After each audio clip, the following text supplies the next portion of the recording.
He was just the janitor. She was a powerful CEO. So what? That He was doesn't just mean the janitor in her building.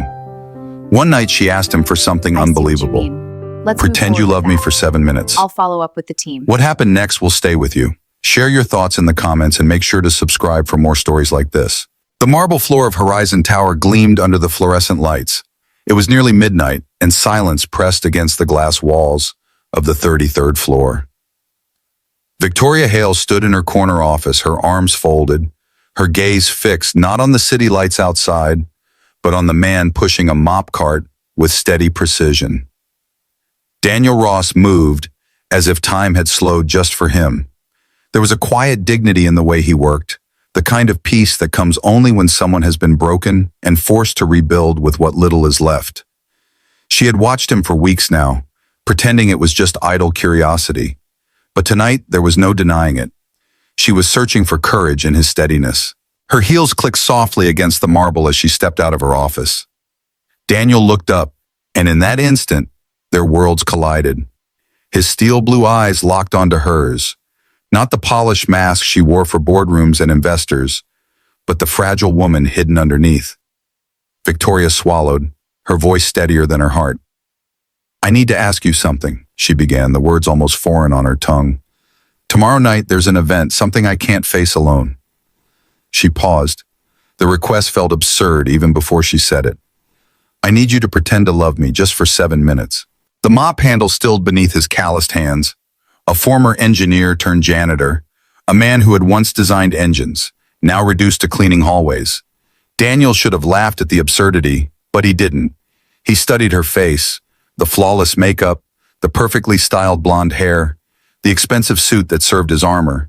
And beneath it all, he saw what no magazine cover would ever reveal: loneliness, a woman drowning in silence despite her empire of glass and steel. 7 minutes, he repeated, his voice low, measured, carrying the weight of someone who had learned to be careful with promises.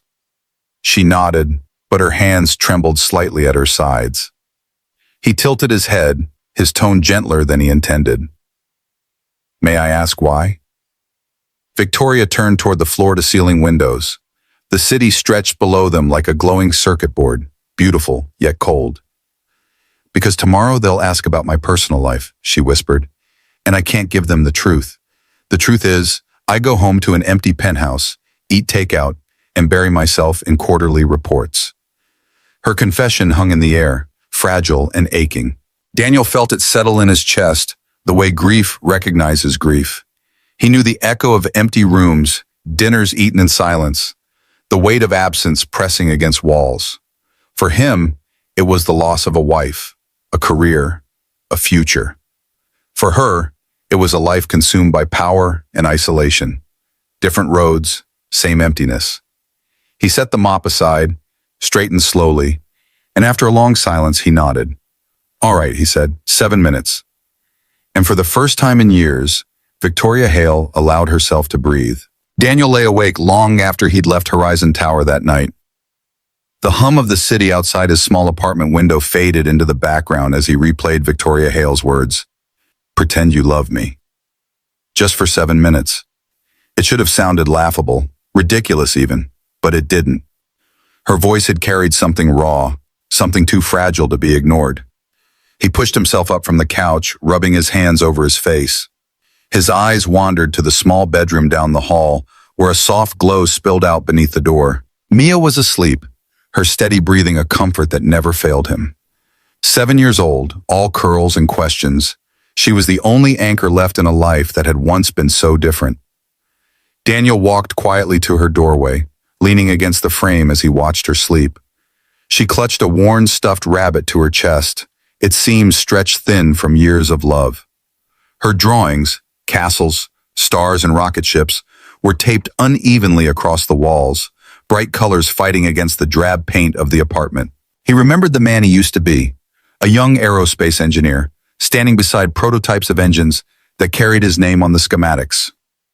He had built things that soared, that cut through clouds, that promised futures.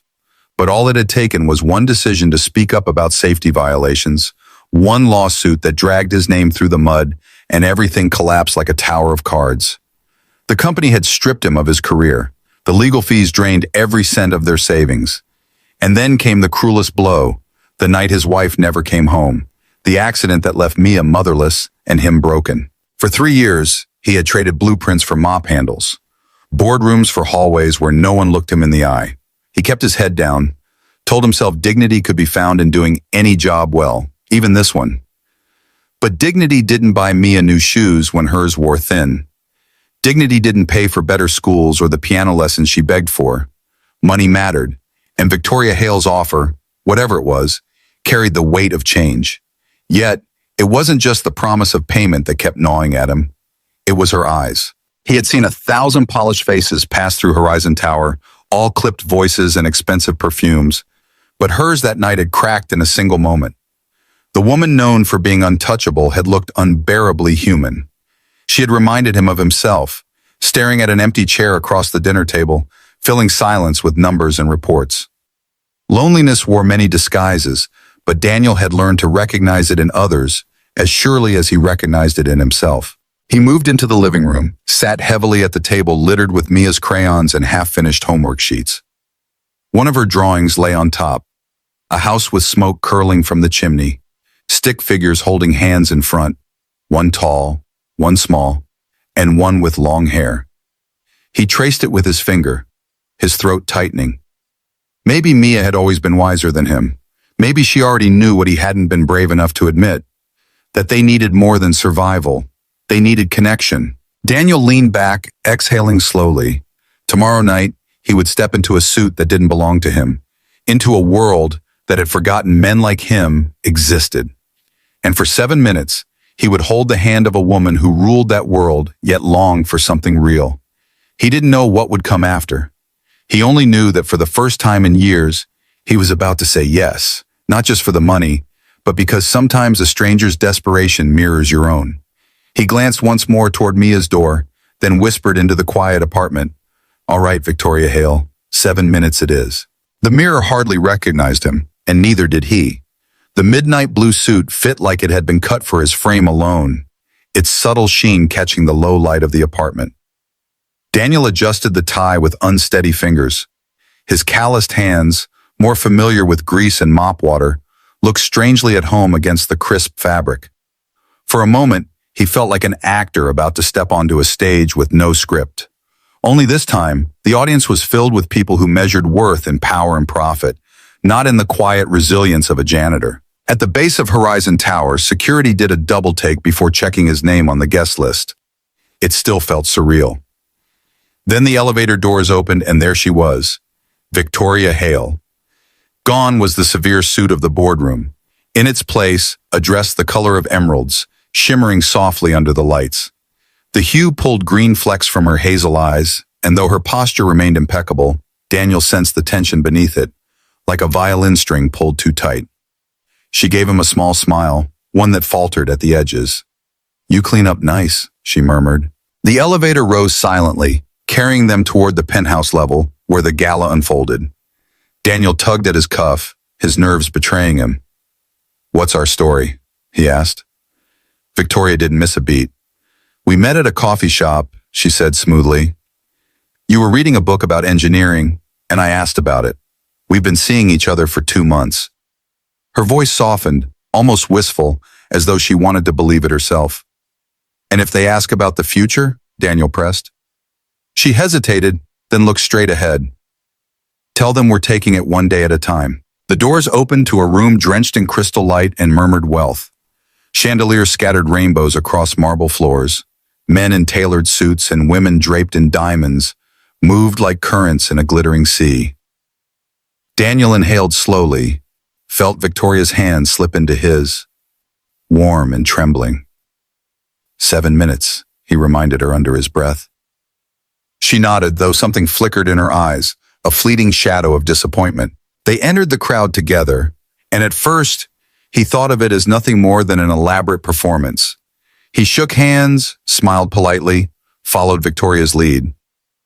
But then something shifted. The conversations about innovation and markets tugged at the dormant engineer in him, and his responses were more than polite filler. They were genuine. Victoria laughed at something he said, not the rehearsed laugh she wore for investors, but one that escaped from somewhere real. The sound startled them both. Time stretched. 7 minutes slipped into 15, then 30. Daniel found himself moving through the crowd as though he belonged, though deep down he knew he didn't. What unnerved him more was the way Victoria kept looking at him when she thought no one else noticed. The softness in her gaze, the pride in her voice when she introduced him, the way her hand lingered on his arm like it wasn't part of a contract, but something she wanted. Then came the moment that undid him. An elderly board member asked Victoria what made her so certain about this man by her side. Victoria turned, her eyes searching Daniel's face with quiet intensity, and with a tenderness that made his breath catch, she answered simply, "He sees me." Those 3 words hung in the air, heavier than crystal chandeliers, truer than any deal sealed in that room. Daniel felt the weight of them lodge in his chest, because in that moment, he understood this wasn't acting anymore. Pretending to love Victoria Hale had begun to feel dangerously close to the most honest thing he'd done in years. The air on the balcony was cooler, thinner somehow, carrying the scent of rain that hadn't yet fallen. Daniel stepped out first, grateful for the quiet after the dizzying whirl of chandeliers and champagne glasses. He braced his hands on the stone railing, staring at the sweep of Chicago skyline glittering below.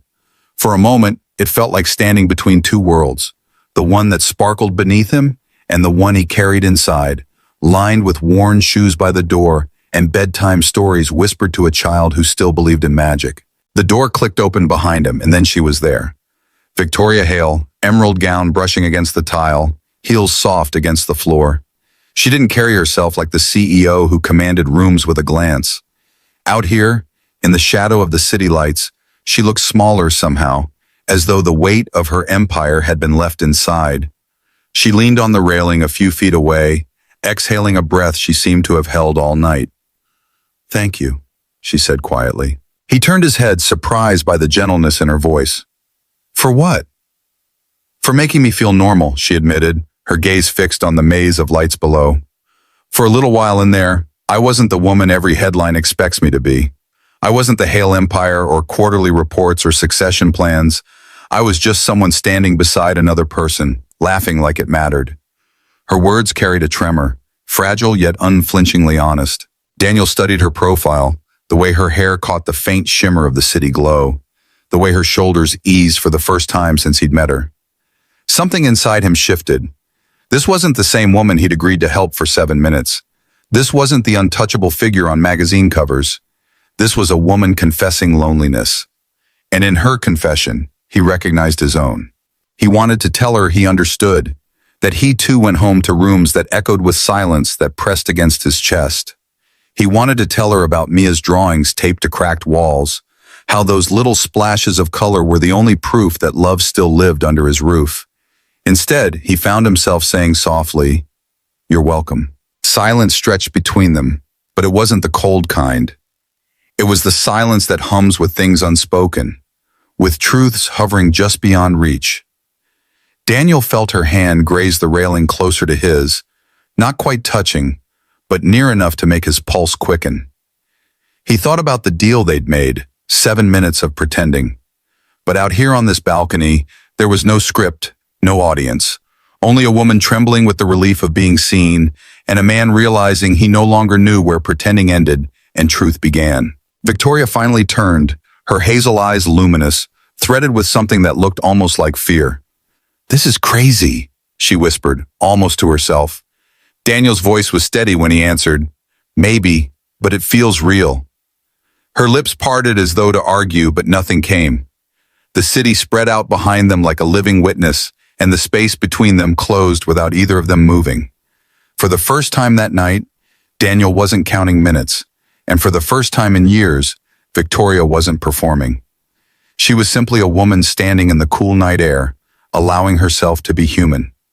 And somewhere deep inside, Daniel knew whatever line they had drawn had already blurred beyond recognition. The morning after the gala, Daniel slipped back into his uniform, trading the tailored suit for gray coveralls that smelled faintly of bleach and dust.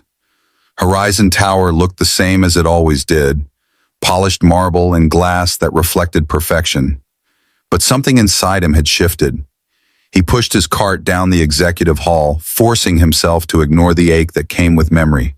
The warmth of her hand, the tremor in her laugh, the way her eyes had softened when the crowd wasn't watching. At his locker, he found an envelope resting neatly on the shelf, his name written in precise, elegant handwriting.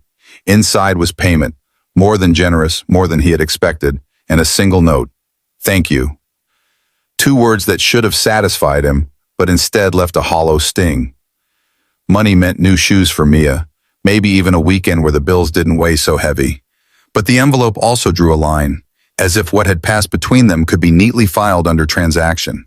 He slipped it back into his locker, the metallic clang echoing louder than it should. Days passed. He kept his head down, mopping the endless corridors, pretending that night had been nothing but an unusual job. Yet every time the elevator chimed, he found himself listening for the click of her heels. It happened on a Wednesday afternoon, when the lobby was quieter than usual. He looked up, and there she was, Victoria Hale, not in armor of silk and diamonds, but in jeans and a soft sweater. She looked almost unrecognizable, as though she'd borrowed someone else's life for the day. I came to return the suit, she said, holding a garment bag, but her eyes lingered on his face, searching, questioning. Daniel reached for the bag, his voice even. You could have sent it with security. She gave a small shrug, awkward in its honesty. I wanted to make sure it fit properly for next time. The words hung between them, charged with possibility. Before he could respond, a familiar voice piped up from a corner table. Daddy, Mia called, waving a crayon-stained hand. She sat with her homework spread out across the marble, her legs swinging restlessly under the chair. Daniel had arranged with security to let her wait there after school until his shift ended. Her dark eyes widened when she saw Victoria, curiosity lighting her expression. This is Miss Hale, Daniel introduced carefully, pride slipping into his tone. She works upstairs. Mia smiled shyly, then pushed a sheet of paper toward them. A drawing, bold lines and bright colors filled with towers and windows. It's a castle, she explained, but it's lonely because only one person lives in it. Victoria knelt beside her, the emerald polish gone, her hands resting lightly on the edge of the table. Maybe, she said gently, the person in the castle just needs to learn how to open the door. Mia considered this with the seriousness only a child could muster. Then, with a flourish, she picked up a purple crayon and drew a wide, glowing doorway at the base of the castle. There, she announced proudly, now people can come visit. Her eyes darted between her father and Victoria with innocent wisdom. Daddy, she said matter-of-factly, you should invite Miss Hale to dinner. She looks like she doesn't get invited to things very much. Daniel froze, caught between the world he had built and the one he'd been too afraid to imagine. Victoria's soft laugh broke the silence, not polished, not practiced, but real. And for the first time in days, Daniel felt something dangerous stir inside him again. Hope. Victoria hesitated at the base of the narrow stairwell, garment bag still in her hand, as though one more step might cross a line she couldn't return from. The building was nothing like Horizon Tower. Here the walls were lined with faded paint, and the faint aroma of someone's cooking drifted through the halls. Yet when Daniel opened the door and Mia's laughter spilled out, something inside her softened. The apartment was small, but it radiated warmth. Photographs of Mia lined the shelves, gap-toothed smiles, birthday candles. School art projects were clipped to the refrigerator with magnets shaped like stars. The kitchen was alive with motion, pots simmering, plates set carefully by Mia herself. We're having spaghetti, Daniel said, slipping an apron over his shoulders. He looked both awkward and at ease, like a man stepping into a part of himself that had always been there. And fair warning, he added with a grin, Mia made dessert. She calls them surprise cookies. Dinner was chaotic in the most endearing way. Mia chattered about school, her hands painting pictures in the air, while Daniel shared dry little stories about odd things he found during late-night cleaning shifts. Victoria listened, laughed, even reached for seconds of spaghetti that tasted far better than she expected. The secret ingredient, Daniel admitted sheepishly, was cinnamon against all logic. It worked. The cookies, an improbable mix of marshmallows, chocolate chips, and crumbled crackers, were messy but delightful. For the first time in years, Victoria felt herself relaxing without effort. No cameras, no shareholders, no need to perform, just a father, his daughter, and a table that felt fuller than her entire penthouse ever had. When Mia yawned over her glass of milk, Daniel ruffled her hair gently and sent her off to bed. "Brush your teeth," he called, his voice softened with affection. Soon, the apartment grew quiet, save for the hum of the old refrigerator. Victoria helped gather plates, her manicured hands drying dishes older than she was. She looked around at the chipped mug Daniel refused to throw away, the grocery list scrawled in 2 different handwritings, the silly flower Mia had tucked into a jar on the counter. "Thank you," she murmured. Daniel glanced up. "For what?" "For letting me see this," she said, her voice low, almost reverent. "Your real life." She gestured toward the clutter, the warmth, the love stitched into every corner. "It's not much," he replied, a little embarrassed, but she shook her head, her eyes glinting with something unguarded. "It's everything." The words hung between them as they stepped into the hallway, the soft sound of Mia settling into sleep behind her door. The distance closed almost without thought. Daniel's hand lingered at her waist, hesitant yet certain, and before either of them could name the moment, their lips met. The kiss was unplanned, unpracticed, yet devastatingly real. When they finally pulled apart, breathless, Victoria pressed her forehead against his chest, trembling. "This changes everything," she whispered. Daniel held her close, his voice rough. "Does it have to?" She pulled back, eyes bright with unshed tears. "You don't understand my world," she said, shaking her head. "It doesn't work like this. I can't just date someone. Every move I make is judged, twisted, used against me." Her confession cut through the sweetness like a blade. Daniel wanted to argue, to tell her the world didn't matter here, not in this little apartment where laughter and love were louder than power. But the truth pressed heavy against them both. They stood in the quiet, hearts racing, knowing that what had begun as a charade had crossed into something neither of them could undo, and the line between pretending and truth had disappeared altogether. The storm didn't break with thunder, but with the quiet click of polished shoes across Victoria's office floor. Marcus Voss, her CFO, leaned back in the chair opposite her desk as though it already belonged to him. He sat down a leather portfolio with deliberate calm, and when he opened it, the photograph spilled across the polished wood like evidence at a trial. "Telephoto lenses don't lie," he said smoothly.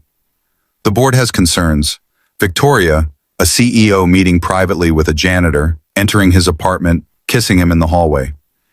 His smile didn't reach his eyes. "It's not exactly the image our investors pay for." Victoria stared at the pictures, each one slicing into her like glass, moments that had felt private, fragile, sacred, now reduced to ammunition. She kept her face still, but her pulse roared in her ears. "And it gets worse," Marcus continued, savoring the words. "Your mystery man, Daniel Ross, once an aerospace engineer, yes, but also a man with a criminal record. A bar fight, technically dismissed, but the stain remains. Add in a failed lawsuit, bankruptcy, a dead wife. Hardly the partner for a Hale." He leaned forward, his voice sharpening. "The choice is simple. End this distraction, or face a vote of no confidence. Monday morning, company or him." When the door closed behind Marcus, silence filled the office. Victoria sat frozen, the city skyline stretching behind her like a glittering jury. Company or him, legacy.